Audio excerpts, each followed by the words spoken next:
വയനാട്ടിലെ വാക്കേരിയിൽ കർഷകനെ കൊന്നുതിന്ന കടുവയുടെ ആരോഗ്യനില ആശങ്കാജനകമെന്ന് വിലയിരുത്തൽ.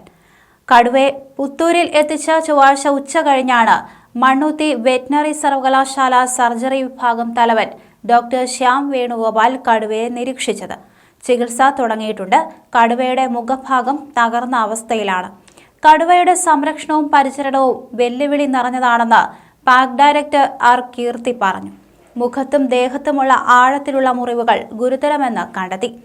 മോശമായ ആരോഗ്യസ്ഥിതി മൂലം വേട്ടയാടാനുള്ള കഴിവില്ലായ്മയാകാം ജനവാസ കേന്ദ്രത്തിൽ ഇര തേടിയെത്താൻ ഇടയായത് എന്നാണ് വിലയിരുത്തൽ. മറ്റ് മൃഗങ്ങളുമായി നടത്തിയ ഏറ്റുമുട്ടലിലാകാം കടുവയുടെ മുഖഭാഗം തകർന്നത്. നല്ല ക്ഷതമുണ്ട്. മൂക്ക്, വായ, പല്ലുകൾ, താടിയെല്ല് ഇവയെല്ലാം തകർന്നിട്ടുണ്ട്. രക്തമൊഴുകുന്നുണ്ട്. ഇത് നിയന്ത്രിക്കാനായില്ലെങ്കിൽ കടുവയുടെ ആരോഗ്യസ്ഥിതി ഗുരുതരമാകും.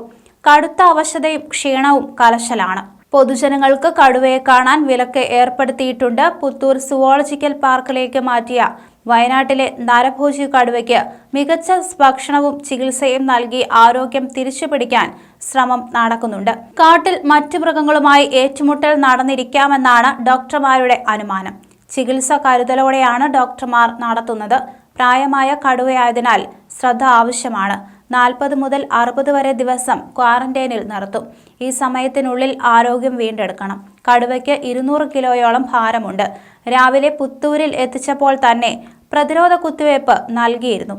ഇവിടെ എത്തിയതിനു ശേഷം തീറ്റയെടുത്തിട്ടില്ല. മുഖത്തെ മുറിവുകളിൽ പഴുപ്പും അണുബാധയുമുണ്ടെന്ന് സംശയമുണ്ട്. വയനാട് വന്യജീവി സംരക്ഷണ കേന്ദ്രത്തിലെ 45-ാം നമ്പർ കടുവയാണിത്. 13 വയസ്സാണുള്ളത്. മണ്ണുത്തിയിൽ നിന്ന് ഡോക്ടർമാർ വ്യാഴാഴ്ച പാർക്കിലെത്തി പരിശോധിക്കും. മയക്കിയ ശേഷമാകും പരിശോധന. ഇതിന് ചീഫ് വൈൽഡ് ലൈഫ് വാർഡന്റെ അനുമതി വേണം. തുടർന്ന് ആന്റിബയോട്ടിക്കുകൾ നൽകി തുടങ്ങും.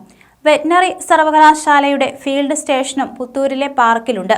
6 മാസം മുൻപ് ഇവിടെ എത്തിയ പുള്ളിപ്പുലിക്കുട്ടിയുടെ ജീവൻ രക്ഷിക്കാനായത് പ്രതീക്ഷയാണെന്ന് പുത്തൂരിലെ അധികൃതർ പറയുന്നു. ദിവസവും 6 കിലോ ബീഫ് വീതം കടുവയ്ക്ക് നൽകാനാണ് ഡോക്ടർമാർ നിശ്ചയിച്ചിരിക്കുന്നത്. സുവോളജിക്കൽ പാർക്കിൽ 6 ഏക്കറോളം വരുന്ന പ്രദേശത്താണ് കടുവകളെ താമസിപ്പിക്കുന്നത്. നെയ്യാറിൽ നിന്ന് പിടികൂടിയ 2 പെൺകടുവകളും ഇവിടെയുണ്ട്. വയനാട്ടിലെ ക്ഷീരകർഷകൻ പ്രജീഷിനെ ആക്രമിച്ച് കൊലപ്പെടുത്തി ഭക്ഷിച്ച കടുവയെ കഴിഞ്ഞ ദിവസമാണ് പിടികൂടിയത്. 10 ദിവസത്തോളം ശ്രമങ്ങൾ നടത്തിയാണ് കടുവയെ പിടികൂടിയത്.